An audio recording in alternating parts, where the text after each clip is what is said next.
My name is Ian Blackburn, and I will be your host tonight for this presentation on Paso Robles wines. Um, every week at Zoom into Wine, we produce some wine content and send out little taster kits so that you can taste at home.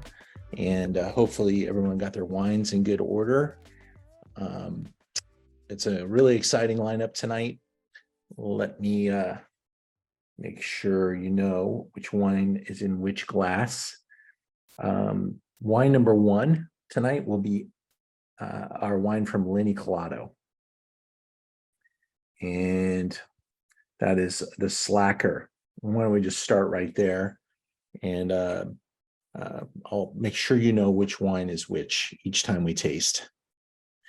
But we're up in Paso, and I'm not sure how many of you have visited Paso recently, but this has been one of the most dynamic and quickly developing wine regions over the past 20-ish years. They continue to define the town and the place, elevate the wine quality. There's more elevated efforts coming in as well. Some very large producers and a lot of acquisitions and movement. And I can't think of another appellation in the state of California that has benefited more from the recent rain deluge than Paso. They've had incredible issues with drought and water supply, and those, while not behind us long term, at least in the short term, we've got pretty good runway here for them. And the wines continue to evolve. We're tasting some exciting high-end versions tonight, ranging from Rhones into some Cabernet. But they're also expanding with their Pinot productions as they get a little further north and closer to the ocean. We're seeing some really exciting things. There's a new AVA just north now called the Slow Coast appellation. And so you're going to see even more wines developing from this part of California in the Pinot Noir category. But I'm also going to make a bold prediction before we get started here that I really think this is like the moment we can probably start putting some marks on the spreadsheets that this is like where I think the future of Rhone varieties really starts to grow. We have really figured out what to do with these grape varieties. I'm talking about Grenache, I'm talking about Syrah, I'm talking about Mourvèdre. Those are the three big ones, the GSM and the GSM, kind of acronym, Grenache, Syrah, Mourvèdre. So today we're going to taste a GSM, we're going to taste a straight Syrah, we'll taste a Cab Syrah blend, and we'll taste a big Cabernet as well. But this, again, I see a question here. The question on the chat, which we have, and I'd love for you to put comments in there to really help me know what you guys think about the wines. If you guys want to come off mute and discuss, this is your Zoom. Unlike other Zooms that, maybe you're just a watching participant, I also encourage you just to kind of get in there, and if your question's ill-timed, I'll just ask you to hold that idea. But please be involved, ask, keep me on my toes, ask a lot of questions, and let's start tasting some great stuff here. Willow Creek was the question that was on there. What does that mean? And as you look at this map, you can see the Willow Creek district right here, just outside the west side, basically is what they're calling it. And this area over here is kind of the western side of Paso Robles.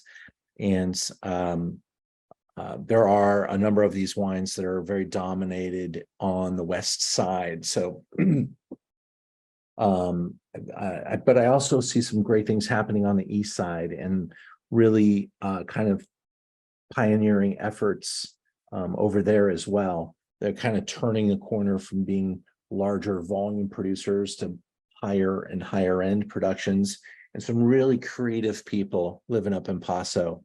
I think the spirit in Paso is quite good.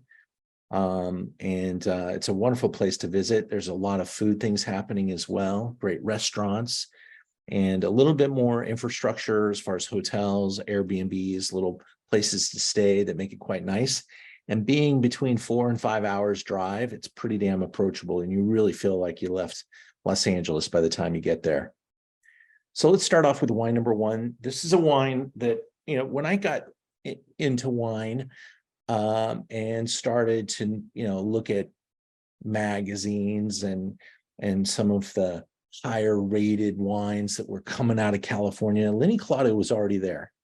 Matt Travison is the winemaker, and he and a couple other guys, kind of skateboard punks, surfers at the time, were making some very adventurous wines up here.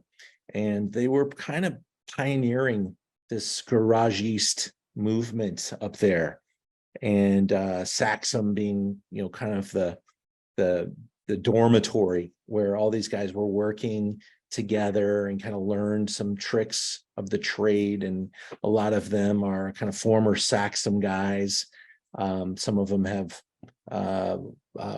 kind of collaborated together, and we've seen a lot of things evolve. The wine that we're trying tonight from Lenny Claudio, who now basically has kind of dialed it into a program where you're either on his mailing list or you get one of a couple of wines from the ecosystem away from the winery. There, he sells everything he makes direct. There's very little wine available to stores like myself.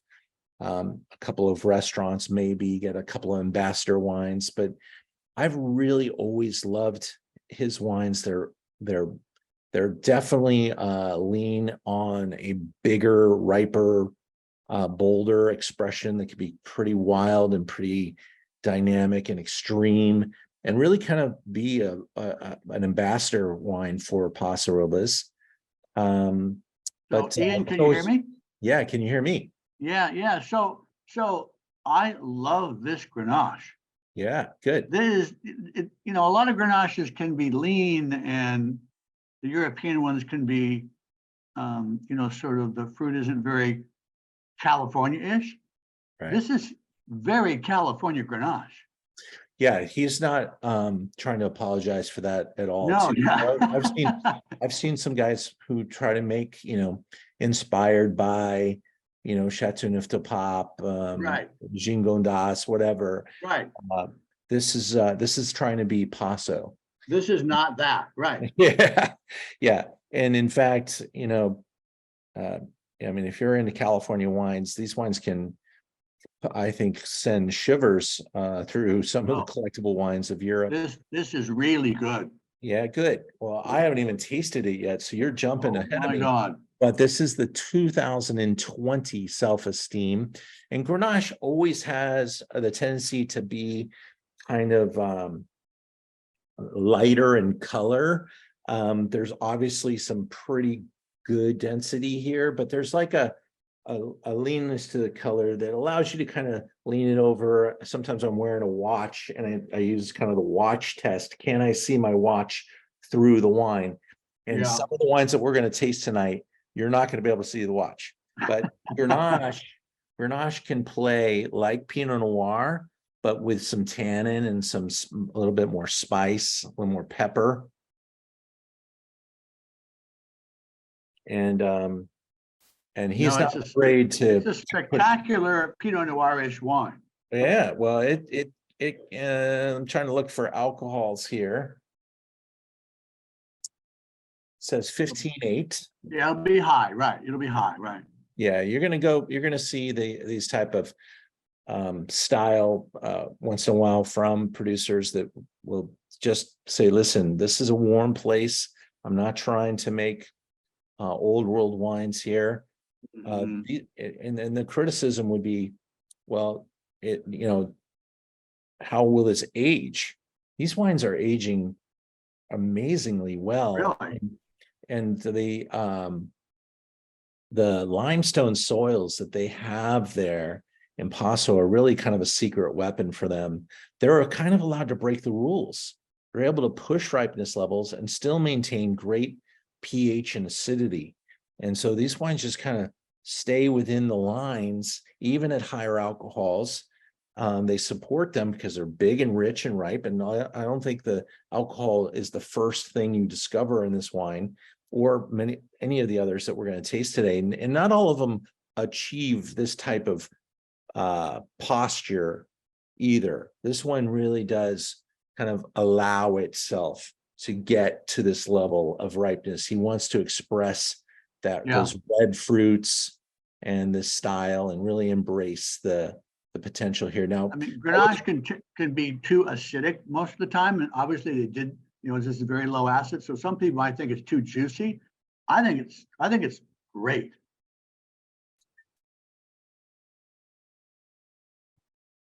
well, it smells beautiful, Mhm. and it's got a pretty dynamic mouth. You can definitely feel some tannin still, although yeah, it's not a high tannin wine. But But not high acid either. yeah, right. That's correct. And what I can really appreciate about this brand is that there's a tendency for brands to get to a point where they're successful and then they push it to the next level. This brand is so comfortable being smaller and kind of obscure, and to have, you're either on the list or you're not with these guys, and they allow for people that are on the list to come and taste. You need an appointment there otherwise. um I, again, this is a winery that's been successful for a long time, and they built a really cool winemaking facility, tasting room, and it's very it's cool looking, just like you would expect something from this brand to have, but it's not so modern and cool that it looks like they dropped a ton of money on just the design effect to make a chateau wow kind of visit. This is just a very functional, well thought operation. And this price point, $60, is pretty damn good. I won't have much wine here left after tonight. There's only a couple bottles, but if you're interested in it, I would go into the Merchant of Wine and find it. You won't even find it very much out there on the internet. I mean, there's just not much of his wine available. So take a look. Again, Matt Travison, winemaker. He does kind of do these crazy blended wines with each with a unique name, and he's built a really great reputation around a lot of those wines. Slacker is definitely on the more affordable side, and he's got wines that are in the high $100 mark. So he knows his stuff is very good, and that it's sought after. And this wine just allows for us to taste just a glimpse at what he's doing. But I would encourage you to try to make an appointment with him at some point.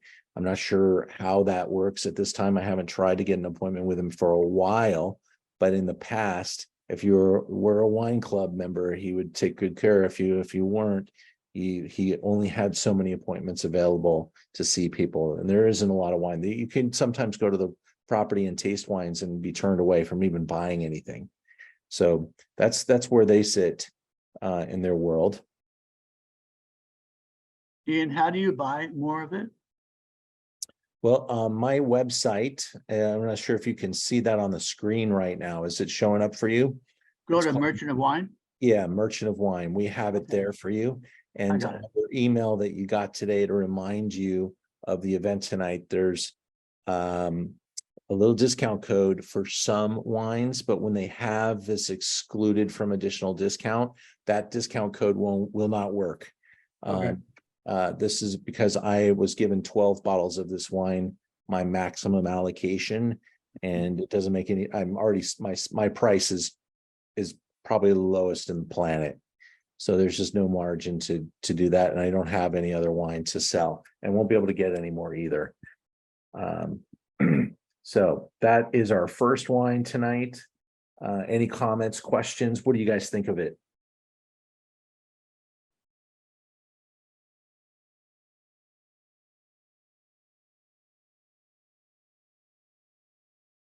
That's big and juicy. Yeah, the rat. So once I finally got on the right wine, so sorry, you can disregard my note on the side about the tasting notes, because I was looking at the wrong one. So I'm all sorts of messed up. But so once I got on the right notes, like, yeah, raspberry jam. It's so good. Yeah, cool. What do you think, Hector? Is that your style? Can't hear you yet, but I know you're talking.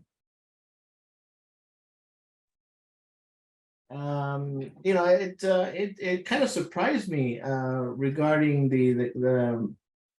the opulence of it, and it's complicated because I see it's almost like a raspberry jam cake sense, and it has a nice hang time at the end, and it's quite delicious. I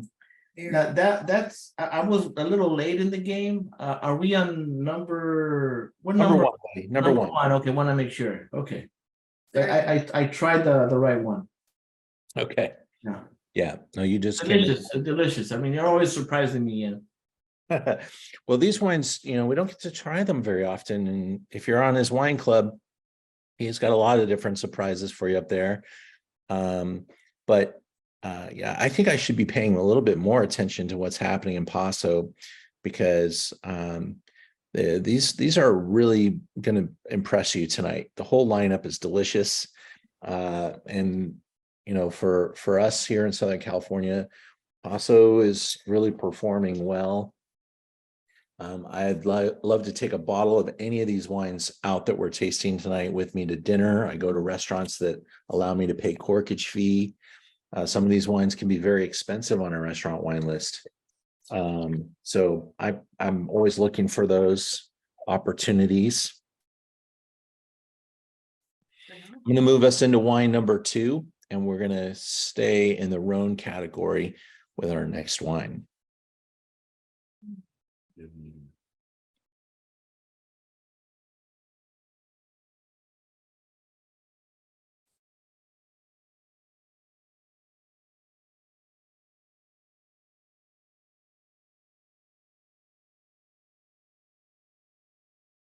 There we go. So Epic Estate Wines, or Epoch, as some people call it, but Epic. This winery kind of came into my world a few years after kind of discovering, the Turleys and the Linicolados and the Saxums of the world. And then all of a sudden, I think it was in the late 90s, Epic kind of came out. And there's a lot to learn about this brand, so we'll kind of go through it a little bit.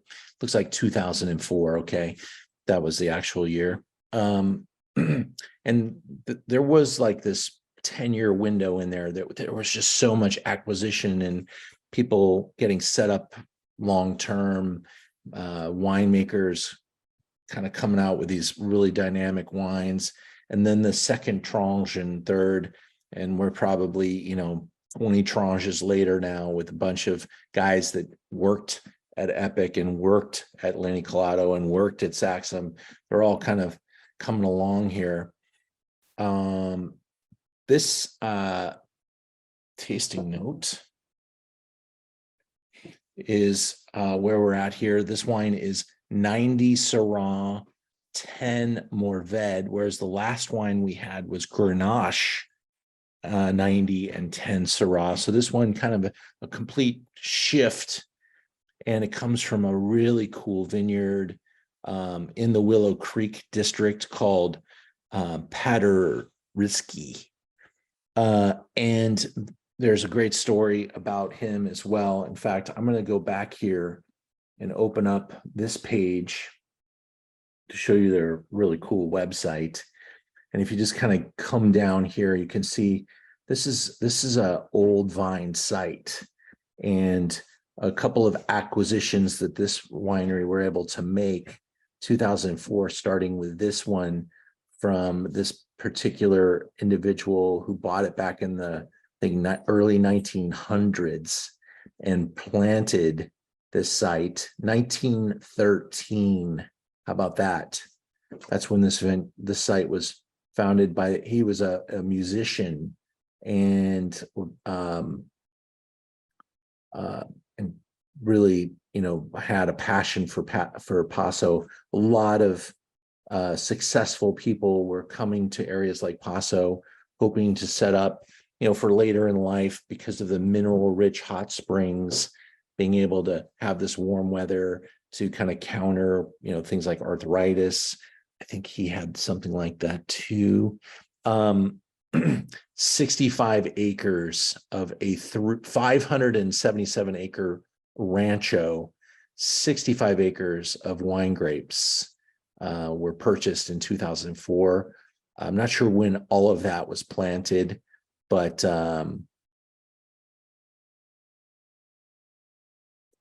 it's an incredible acquisition. Now, they also own the York Mountain Winery, which kind of went into receivership around 2009. And this is a really big and important winery set up from 1882. So that's 120 acres that they also operate for Epic. So they're 100% estate. They have a fantastic winemaker who came down from Chalk Hill Winery, where she was very successful when Chalk Hill was the rage up in Sonoma County. And she's very accomplished. Florentini is her last name. And that's a look inside the website here. So the brand gets started back in 2004. And I remember when this wine brand was first launched, there were a lot of personalities involved. Paul Hobbs' brother was involved in helping get things established at this winery. And that's how I first got to know it. And so I, started quickly buying some different Epic wines. They make a number of different fun wines. If you go on a site like Robert Parker, you'll see quite a score history. A lot of 94, 5, 6, 7, and 8s. This has recently got a 95-point score for this 2018. This is the new wine. It just came into inventory. So this again will be I tasted them on opening, but I really consider the opportunity to taste it at its best level now here with you after it's been in the decanter for a little bit. Let's see how it goes. And please put down your tasting notes. I'd love to read some beautiful stuff and hear about what you've got. Yes, this producer does make some great white wines. They make great Zinfandel, and they even use a little Zinfandel in some blends. They kind of have, with their vineyard holdings, a lot of different grape varieties to work with. So they've been able to develop some wines that are blends and also kind of lean onto that single varietal, at least 75% of the one grape in order to call it a Syrah, but they'll blend a lot of different things together. And in Paso, they don't necessarily follow or need to follow the rules of what is a wine supposed to taste like from this place, because they are establishing those rules right now. Cabernet and Syrah all day long. Zinfandel, Cabernet, and Syrah all day long. How about Zinfandel, Tempranillo, and Cabernet? Sure, it's Paso Robles. They can do that kind of stuff. And at Epic, they have fantastic Tempranillo, fantastic Syrah. and they play around with a lot of other grape varieties like Zinfandel as well. Let's take a look at the couple of the shots. I get into the glass. Syrah, you tend to have a little more, well, look at that color. Remember the watch thing I was telling you about? This thing is absolutely black. More of like a purple black. And the color and the smell, this has got that beautiful, exotic aromatics. I smell cacao, like chocolate, super high, 90% cacao type of, that super dark bitter chocolate.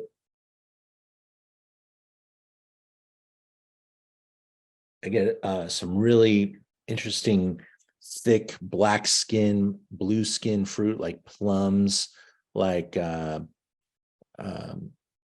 might get even a little bit of a meatiness here.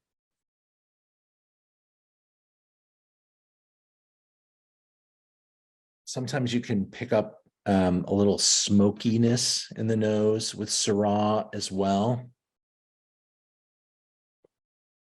Kind of like a smoked piece of meat, smoked ribs.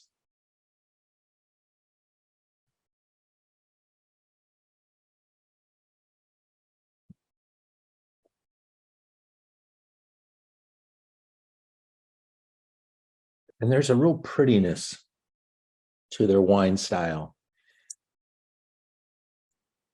It's big and bold, but alcohol, I mean, almost doesn't even enter the conversation, but it is 15.2. Wears it very well. You would not think this is overwrought at any level. I don't smell raisinated smells, which I'm not a fan of typically. Beautiful winery. And by the way, if you want to go to any of these wineries, it's absolutely my pleasure to introduce you to them, especially if you're on this Zoom. I want you to let me say, hey, Epic, look, taking care of my friends. They were on a Zoom with us. I introduced them to this wine. These guys like gush over me. They're like, Ian, thank you so much for sending us so many great customers, and helps me get that allocation for the store too. So this is about $90. And as you look around the internets, you'll see that is kind of where this wine lives. It's hard to get this wine there's just no way you're going to get it any less than that. In fact, there probably is a day where this wine gets over $100 pretty soon.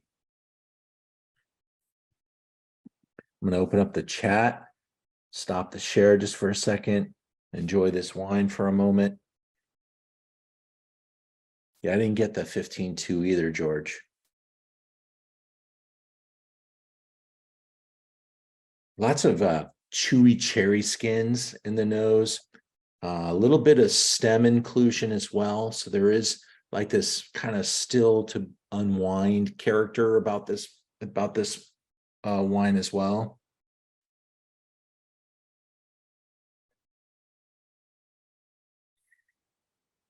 I really think that's a complicated wine. I think it's in its infancy. 2018. It's nice that they literally just released this wine. So I can get as much as you want me to get at this moment, but that window closes pretty quickly. The fact that it got 95 points is kind of like every year it gets 95 points. It's just kind of where this wine lives. And most of their wines get those kind of scores. Alonzo and Lohama, are you guys up and awake in New York tonight? Yeah, we up. Ian, you know us too well. It's like I had to take a nap before this started. Good to see you.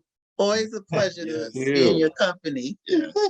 Thanks for joining us tonight. Of It's nice to course. have people all over the place. Yes. That's why I love this Zoom opportunity to be able to talk to people from different places about different things. And we have guests here tonight from Japan, New York, Northern Cal.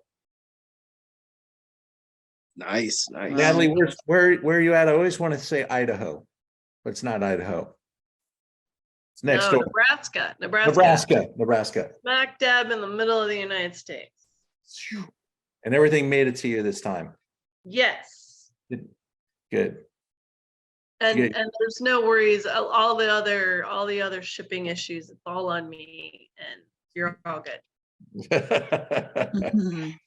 Did you go already to Napa?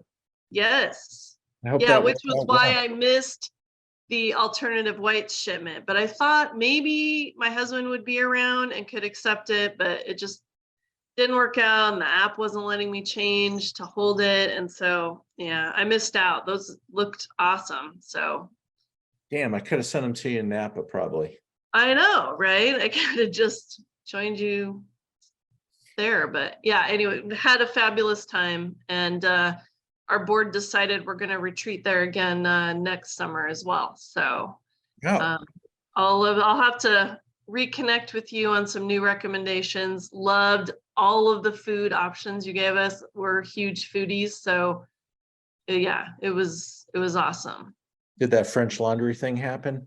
No. So Darn. You we'll got wish that next list year. it again. Yep, we'll do it next year maybe. But mustards was awesome. Eat the pork chop. I told you pork chop. You did. I was so full from like the tastings that day. I went super like snacky kind of thing that day. But the people that I was eating supper with, the gentleman did get the pork chop and he loved it. And then what was the other place that we did? Oh, Don Giovanni. You recommended that one too. Fabulous. That's like no brainer. That's so much fun. We got to sit outside. The weather was gorgeous. It was just a fabulous evening. So Okay, well, we got more opportunities to get you there, so we'll work through that. cool. Well, excellent. I think we're ready for wine number 3, so let's go. Really enjoyed that one. Epic. I think that's maybe even more of a food friendlier wine. This time of the year, it's going to be, great to get the grill out and to test that with some grilled meats, grilled burgers, whatever, steaks, of course. Now, we tasted 2 pretty well-known brands already, and now it's time for me to do my job and introduce you to something I love so much. Winner of our Rhone Warriors competition, Levo. This is a wine you probably have never seen before. How would you have? Unless you came to my tasting, and we had 15 different Rhone producers there, and we got votes from the contestants, and this brand won. This wine won the entire competition. This is the 2020, and it is a Syrah from Paso Robles called Not a Moss. And if you search on my website under Levo, L-E-V-O, I carry 3 of them. He's an artist. He does all of his own labels. And I think the label's super cool, although it's really hard to maybe get it on the camera well and see it. And by the way, usually when I'm zooming in my office, I can see myself to see what you can see. There's none of that happening here tonight, so I don't know if you can see it or not, but the label's really cool. I think I have it in the slideshow, so let me get into that. There it is.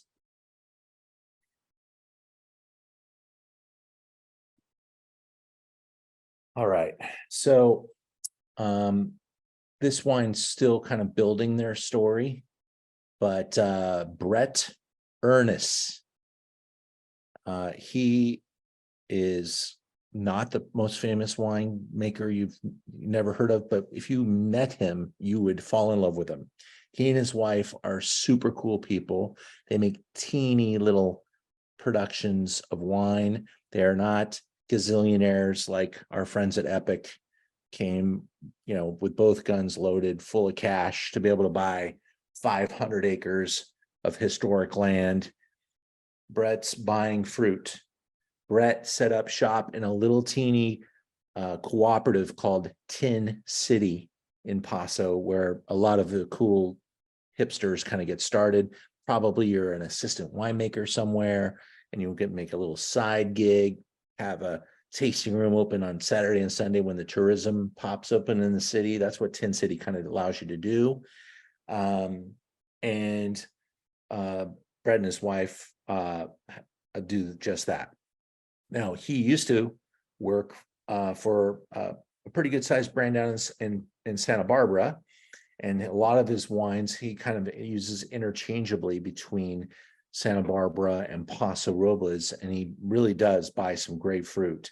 And this Syrah, which carries Santa Barbara Paso Robles AVA on the bottle, which means 75% of the wine comes from Paso, but he also gets a good slice of Larner Vineyard, Syrah, which is Santa Barbara, which is really top. Robert Parker says it's one of the greatest vineyards in the world, and it kind of defines the Ballard Canyon appellation. But he gets his Paso fruit from the very important G2 vineyard.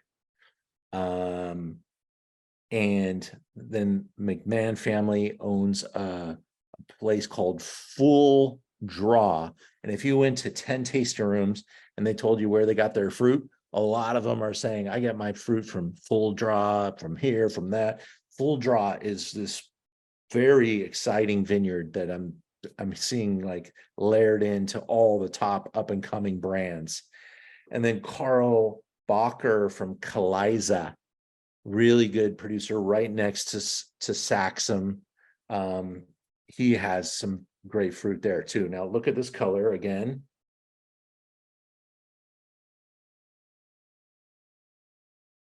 Can't see the watch. Check out that nose. That the nose makes my mouth water just smelling that. It's some really nice raspberry ripeness. This is not, where are we at? 15. I think it says 15.2. I need my readers on to confirm that, but we'll say it's 15.2.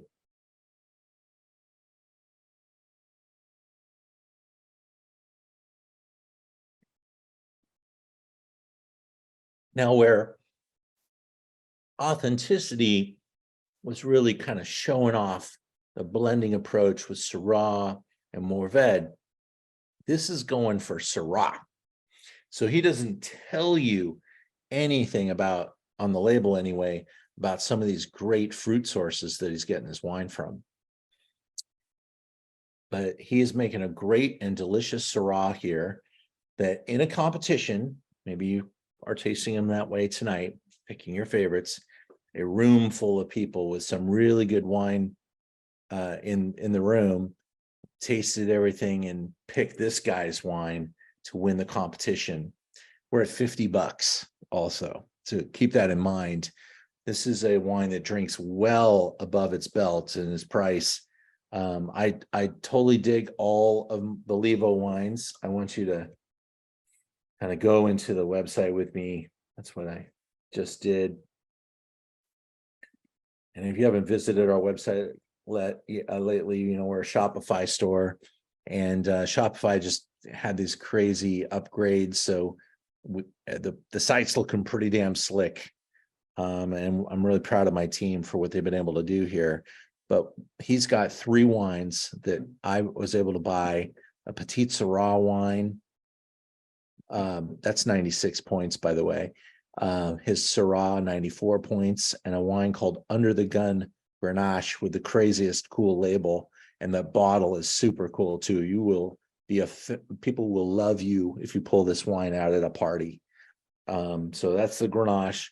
I love this Syrah. I think for the price, it is a winning wine, and it's beautiful. I love the label imagery. I just think it just kind of plays right into the perfect set of hands because it's fun, it's creative, it's small, no one's heard of it before, and it's delicious. And it won the competition that I'm telling you about with really famous wines in the room. You know, Ian, this kind of reminds me of, we're kind of an odd way when I was growing up in my neighborhood, and there was this family that had this really special plum tree that we were always trying to, get one or two, and it kind of has a really beautiful dark plum sense to it and semi fleshy, but it's beautiful. And I like how it starts off with that really nice fruit intensive nose, but gives you, a wonderful ride there with the palate. Maybe not as long as the prior with Epic, but I think it's a little more bold in the front, and I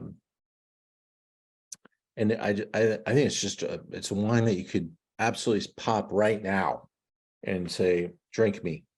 This is immediate hedonistic pleasure, but will absolutely age. This one is great. Very nice. Slow intensity, yes. Tri-tip on the grill, abso-frickin-lutely. Did I see ad hoc is yummy? That is absolutely a top recommendation in Napa. If you've not been there.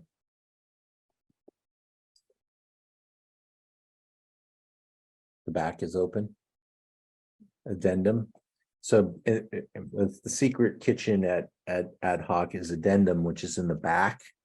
You can go there during the day, and it's like a big open picnic ground.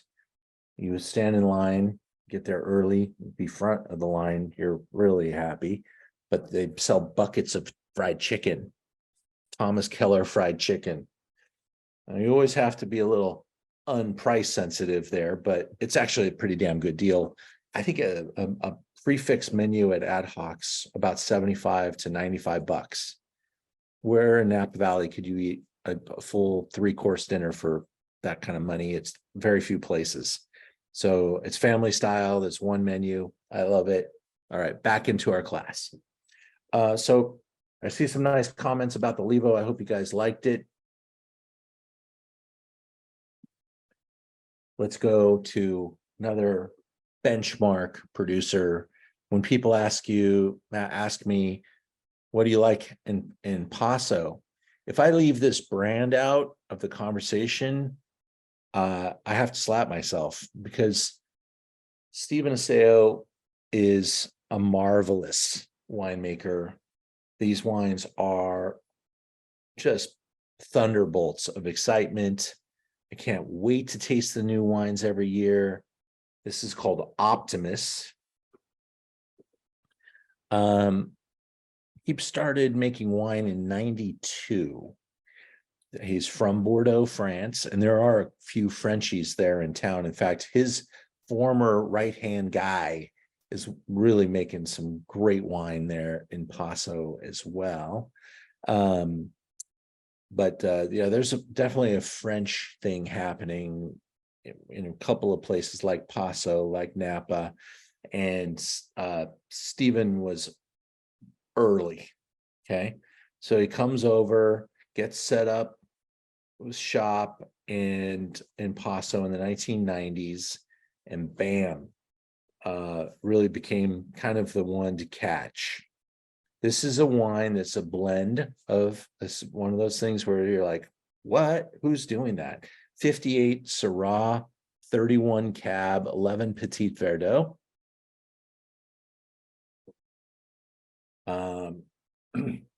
These wines sell out every single year, and he makes a pretty good click of wine. This is another Willow Creek appellation. He owns the vineyards, he and his investors. They grow their own fruit.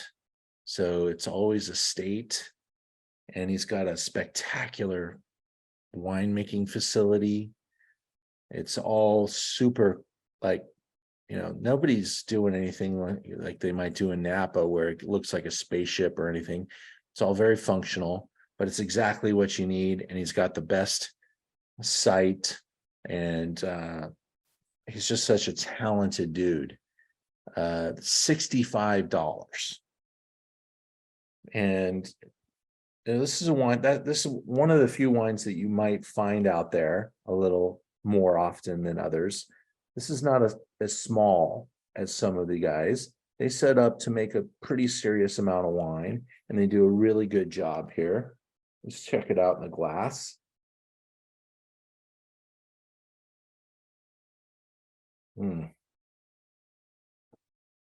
That's got some really cool savory action happening there. My mouth is salivating just smelling this wine.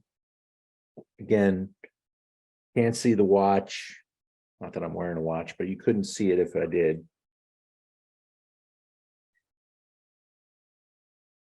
Getting that? It's got that Cabernet, those Cabernet marks kind of pulsing right through with a little bit of that expensive spa aromas, I call them, kind of, the cassis, the eucalyptus, the mint,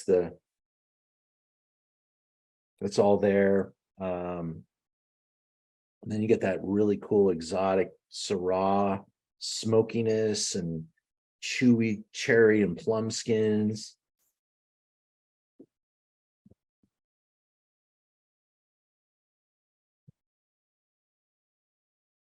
I don't actually need to drink that wine to love it. It smells so good. But then the mouth has just got that really cool tannin and stuff. I'm gonna guess that is Hector still out there? I don't see him on there anymore. Maybe he fell off. Hector, you there? Yeah, I'm here. You hit the nail on the. Hector, you love this, right? You know me. Yeah, absolutely. All day long. Gorgeous. But you're right, it has that eucalyptus kind of sense to it. I don't want to call it pencil shavings, but there is a little iodine kind of feel to it, which I love. I love that. Great job, Hector, yeah. Iodine, pencil shavings, pencil eraser. Yeah. The tannin from the cab just really hugs the richness and the ripeness of the Syrah. Yeah. And he keeps things pretty in balance. That's what I love about it too. 14, 6 or 8. Beautiful. I have some fancy glasses. I probably got to put these on. But really, really great stuff. And we're getting this one, by the way. Yeah. A couple of them, several. I mean, such a good deal. Yeah, amazing. I mean, when you can drink this at this price point. Yeah. Oh my God. Yeah, it's so great. And it ages really, really well, gang. It's really a good one. Well, it won't last. I know that they're already sold out at the winery, so every store in town is going to be sold out soon. Yeah, it's 14.8. 14.8. My glass is cool. They fold up in this little case. I can keep it in my wallet.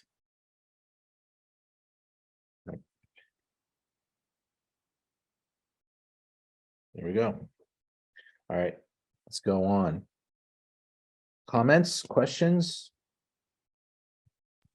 Lots of chat. Thank you so much, guys. We are members of Stefan's former intern, Guillaume from Close to Land. Yeah. And we just love it so much. And then Guillaume's brother, we're members of Benham. Oh, cool. And yeah, we're actually joining L'Aventure as well, so we could just complete the French mafia. French triangle there. Yeah. Yeah. That's cool. Well, they'll love to hear that. And you've been up there probably tasting with them? Oh, many times. And we also attended the winemaker dinners as well. It's out of this world. It's a once in a lifetime opportunity. Yeah. That's so cool. Yeah, Guillaume and I go way back. When he was working for L'Aventure, he came down and did a tasting with me back in the maybe it was like 2007, 2008. Yeah, Cindy Crawford was at the tasting. So I got a picture with me, Guillaume, and Cindy Crawford. How cool was that? Nice. Awesome. I like, Guillaume and his family. Oh, I can see the picture. Here, let me spotlight it for everybody. Hold on. How mm, cool. Nice.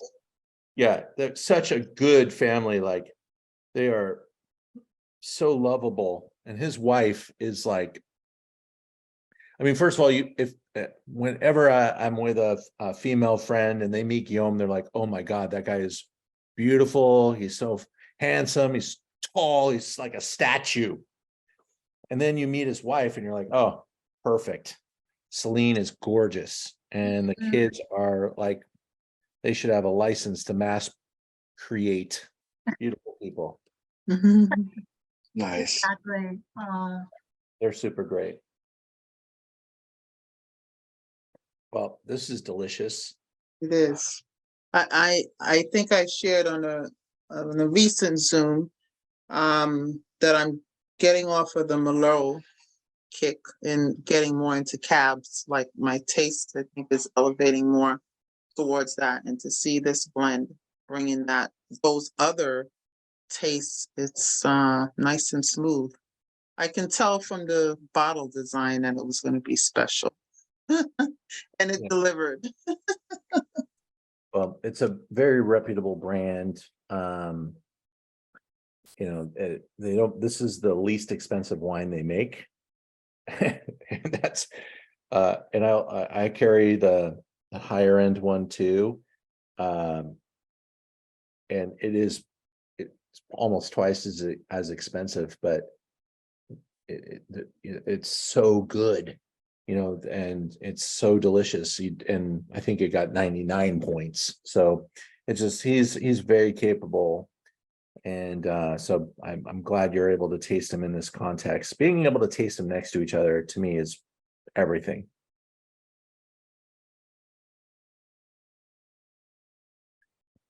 Jess, you've been to Epic as well, and you've visited the horses. I've only heard about them. That's fun. Yeah, each horse weighs about 2,600 pounds. And Happy horses.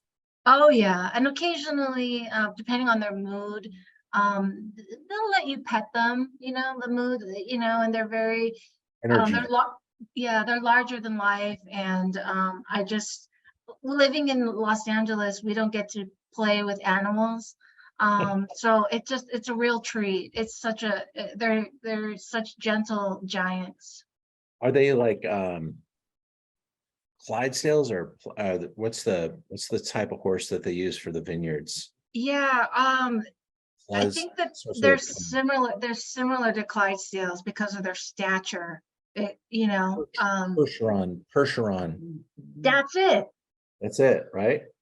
That's what they have. And like one time I took a group to Burgundy, and we're standing at the fence, that famous fence right outside of Domaine Romanée-Conti, and this guy comes by with a Percheron, plowing the vineyard just as we're standing there, and he looked like a gladiator, just and this gigantic horse that's so beautiful is pulling this sled, because in order to keep the sustainability, not use any machinery in the vineyards, you need these big animals to pull through the rock in the vineyard, and it's just beautiful. And they're not strained at all. They're just strong, and they just bam, bam, bam, and they know that what their job is. They're very well taken care of. I mean, super important to the winery too. So they're treated the best food, and they're polished. They just look like they're ready for battle. They're gorgeous. All right. Could you please post the screenshot of number 4 again? Oh, my pleasure. Let me do that. Before we get into wine number 5, just going to revisit the wine here. There you go. That is number 4, L'Aventure. That's the name of the brand, L'Aventure or Adventure. It means adventure in French. Exactly. And Optimus is the name of this cuvee.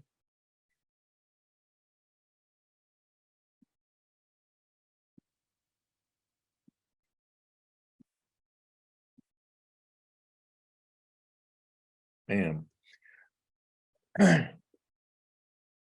So, our final wine of the night, we visit the farm. This is Big Game Red, Paso Robles. Now, I've had the pleasure of being able to travel to many great destinations in the world, and it's really one of the great joys of my life. I continue to try to travel as much as I can. Just got back from Sicily. I went to Portugal at the end of last year. I just went to Tokyo and Japan, Osaka, and planning on a trip with a group, if you want to come with me, to Argentina in October, which we'll be announcing very soon. I work on it every single day, by the way. And if you've ever tried to do business in South America, you know things take a long time to develop. Every day, nudging that thing along. So it's getting really close. And I hope to, maybe next week, we'll be able to say what that trip's all about. But on one of my trips down there, I was able to meet with a very famous wine producer, and Santiago took me into his winery and gave me an amazing tour and tasting. And he has now sold his brand in Argentina and moved to Paso Robles. This is 43 Syrah, 36 Cabernet, 21 Petit Verdot. It's called Big Game.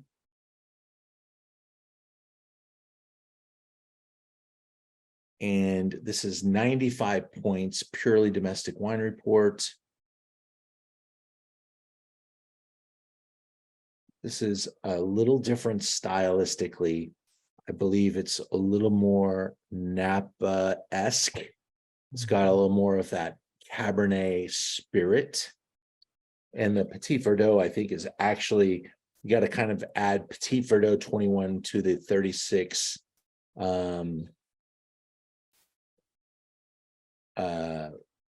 36 Cab, 21 Petite. So you're looking at 66% Bordeaux variety, accentuated by the 43% Syrah. Thought we'd just park it right here for a second while we smell the wine. I do actually recommend this in more of a Bordelais glass. I'm using a Pinot glass here tonight.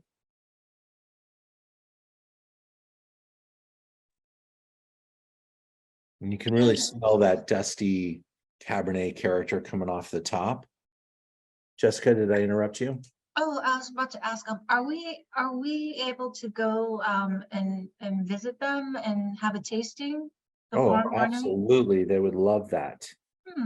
Okay. Yeah, this is the farm. So Archibald owns, used to own Archibald Ferrer is what Santiago owned. And he sold his namesake winery, and he went to Stanford in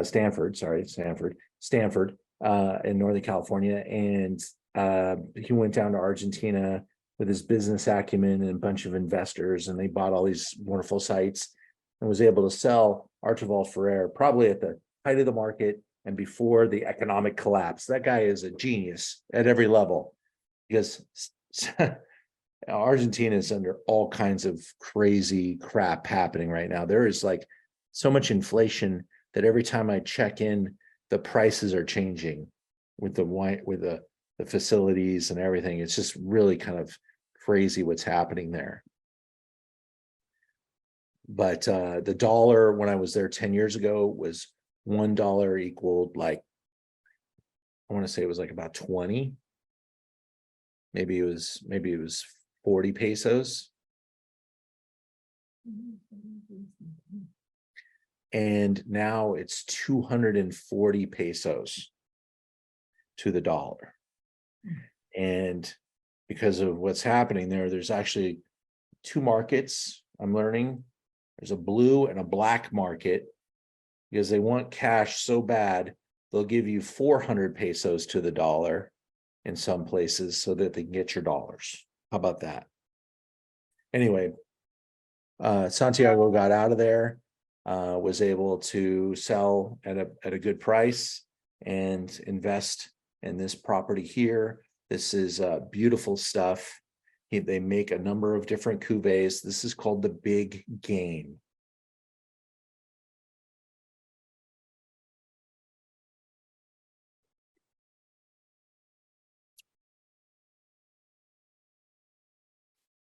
I love the spirit of this wine. It's got a little bit more of that crispy tannin, very savory, absolutely Gia, good. Yeah, and that Petit Verdot is at 100% complementing the wine.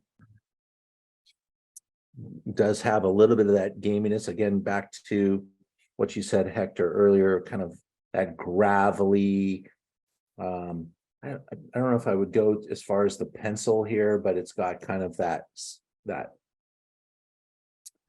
maybe more gravel kind of cab character. I'd love to know what you think of this wine. This is a small producer. $85 is where this one lands. Only have like 2 bottles left. Quite frankly, I didn't know if we would have any. You have a couple friends on the Zoom tonight that bought the bottle kits, and whenever we do these events, we love selling the bottle kits. But you start off with 6 bottles or something that you get allocated, and all of a sudden you've got 1 or 2 bottles left. So that's where we sit with this wine here. Really small producer. They sell a little bit of library every once in a while, and that's how I picked up this 2016. I love that this has got some age to it because this needs it, right? You can almost tell that this is built big and powerful and age-worthy. Hector, how's this one scaling for you?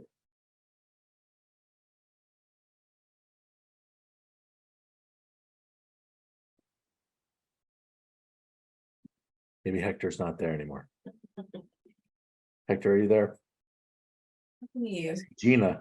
I'm here. He's here. He's here. It's very good. He was busy. He was editing videos. Yes. Hector's my photographer.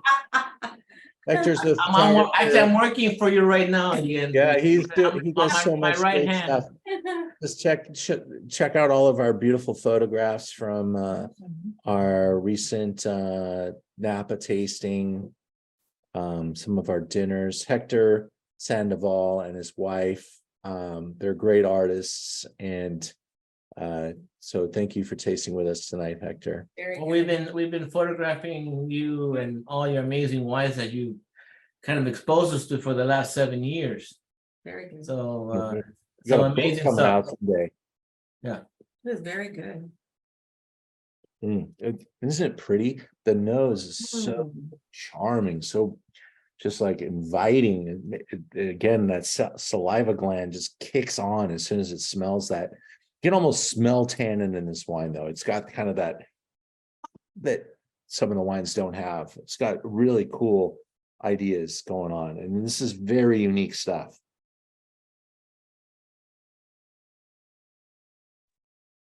Ian, will you ever do a Paso Robles trip like in the future? Because I know it's only in our backyard. It's a with no stops. It's a 3-hour drive.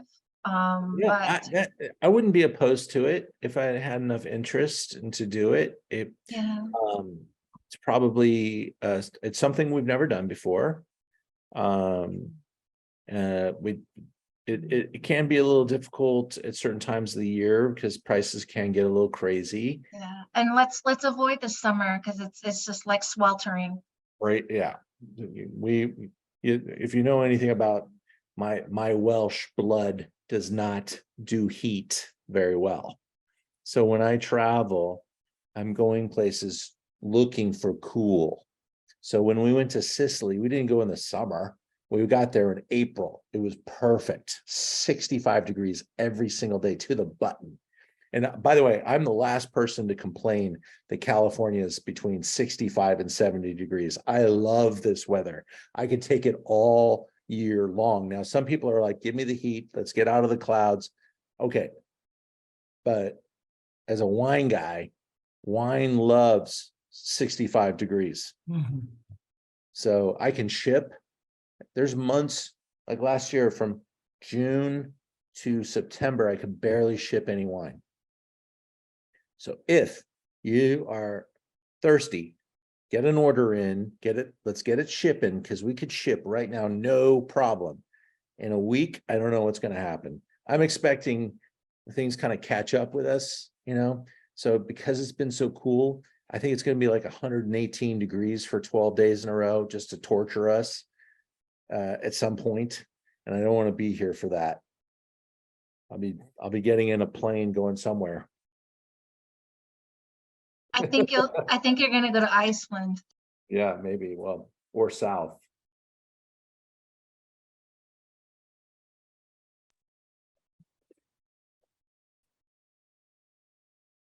I like it. I like it a lot. And I like how different it is too.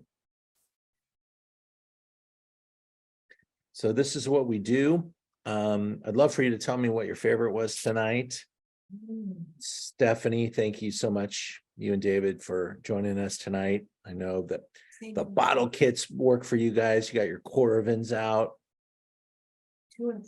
I have to say, Ian, Optimist rocked our night tonight. Good. Yeah, cool. Yeah, I can see you loving Optimist, man. Yeah, Laventour is just always really hard to beat. And that's why you got to include them in the conversation. They're probably 10 times bigger than most of the wines we tasted tonight as far as production. The farm, they make 165 cases of that wine. The Epic Authenticity, that's probably a 5,000 case production. I'm just guessing. That's a pretty good size clip, right? That's their main wine. That's their estate red. Levo's 200 something cases, just teeny.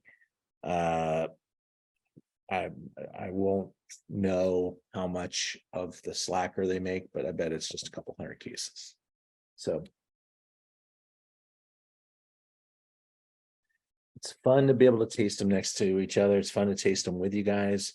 Check out our upcoming calendar of stuff that's coming down the pipe.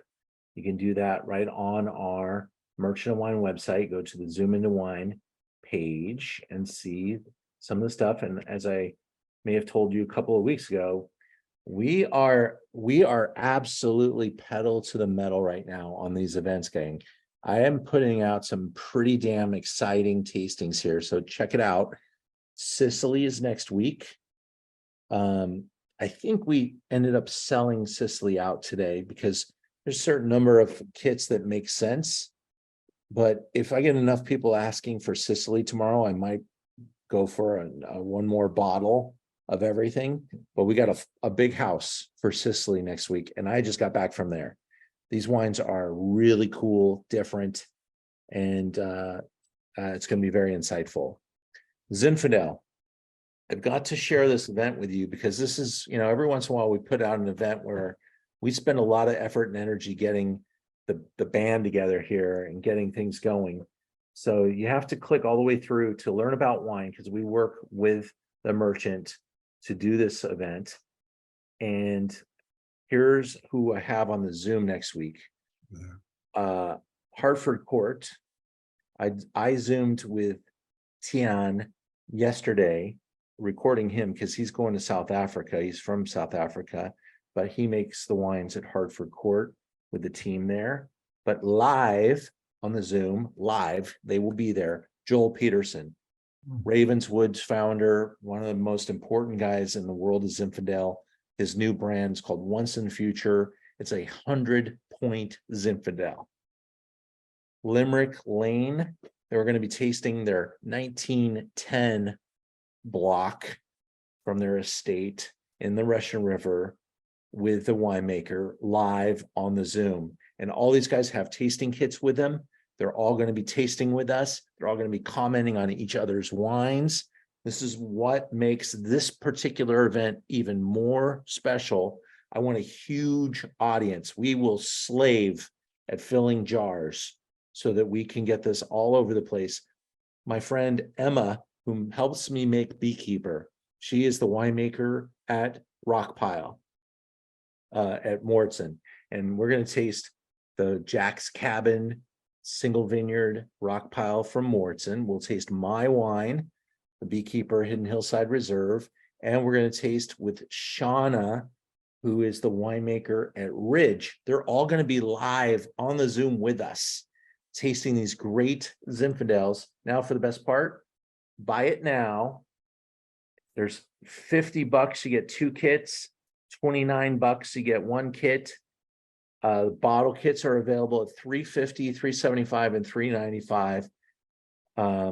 Buy them now, you can get it for $350. This is an incredible gathering of top Zinfandel producers, and we're just going to be geeking out on Zinfandel. I hope you guys will join us. Already signed up. I'm ready. Thank you, man. Thank My you. favorite grape. All right. Well, we're going to be in good company that night. That's for sure. I'm looking forward to it. And Ian, now- I have yeah. I'm sorry, I have a question.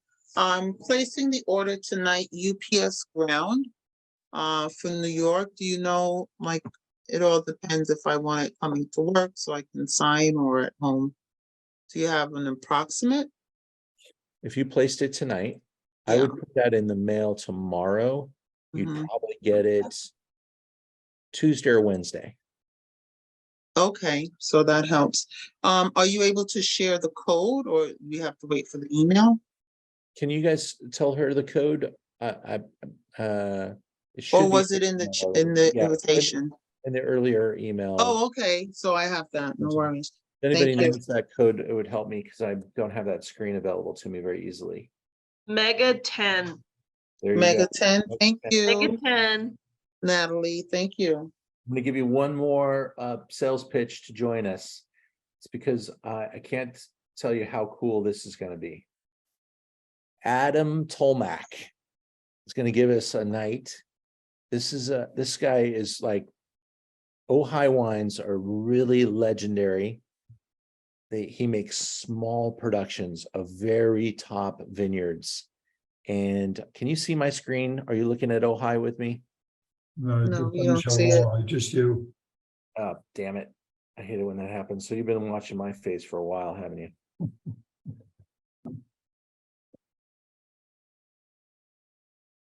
So Adam Tolmack's going to be joining us. Yeah. And this is on June 21st. We're going to taste 3 wines with him. He's going to give us the whole hour. He's going to be with us live. And we're going to taste his 94-point Biennacido Chardonnay. We're going to taste his Fe Ciega Pinot Noir, 96 points, and his Roll Ranch Syrah. Now, this, if you've never heard of Ojai, you know, this guy started Au Bon Clement with Jim McLennan 30 years ago, 40 years ago. This guy's really been around for a long time. 1983. That was 40 years ago. Yeah. And he is super knowledgeable, wise. His wines are so good, everybody. And to get a huge audience, we produced a Zoom for $19.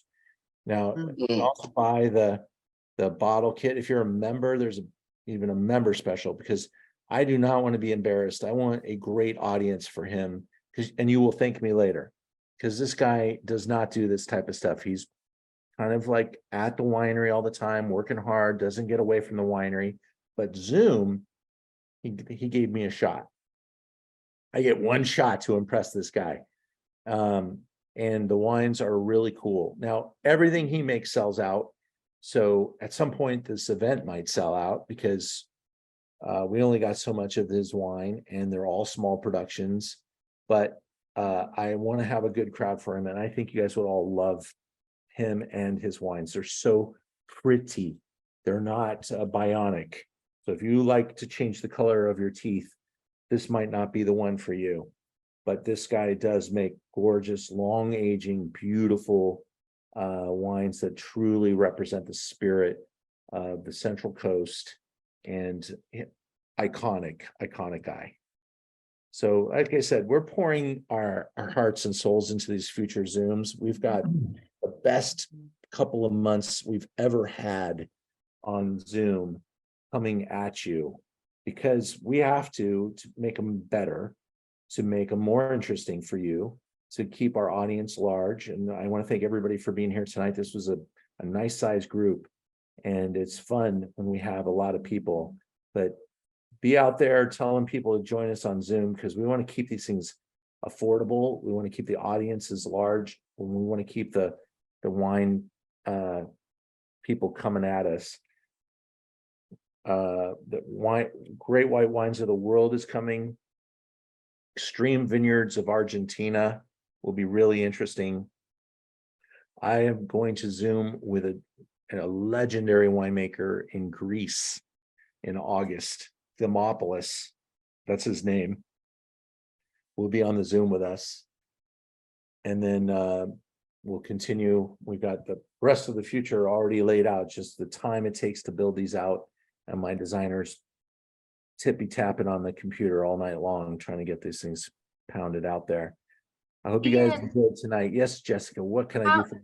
How will we know if you open up a few more of the flight kits for Sicily? How will we know? You want to do it? Does anybody else want to do it? I think there were like a handful, like 5. We're signed up already, Ian. All right. Yeah, You that can was come in, probably right Ian. after this one. I said, I All right. think you're gonna do it back to back. You can count us in. Jessica, by count, look tomorrow by noon, it'll be ready. By noon? It might Okay. actually be ready by, she's probably asleep already.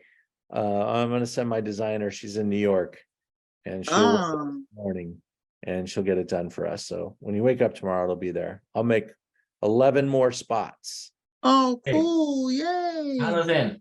Help me tell some people, join us on that, because I'm gonna open these just amazing set of wines. Ian, we tried.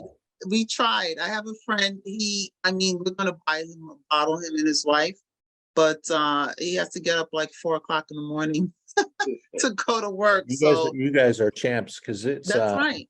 It's 11:30 there in New York. That's right. We're hanging tough with you, Ian. You're a rock star for us. We love coming to your events. We can't wait until you're in New York. We are just anxiously waiting. I'm gonna come to New York. I'm gonna do a dining tour of New York Yes, next yes, year. we're waiting. We're waiting. I'm gonna bring Jessica with me. Okay. Natalie, you come too. We can all meet in New York and go eat. Oh, man, listen, we're ready, anxiously waiting. I'm sure I can pull a crowd for that. You'll be on our turf. Awesome. All right. Well, thank you guys very much tonight. It was wonderful hanging out with you. Super fun. Yeah, that was a good Thanks one. for joining us. Good one, See you again. Yep, Thank you, see you Ian. next week. Have a Thank good you, night. Ian. Good night, Bye, guys. everyone. Good night. Bye. Nice, very nice. Thank you.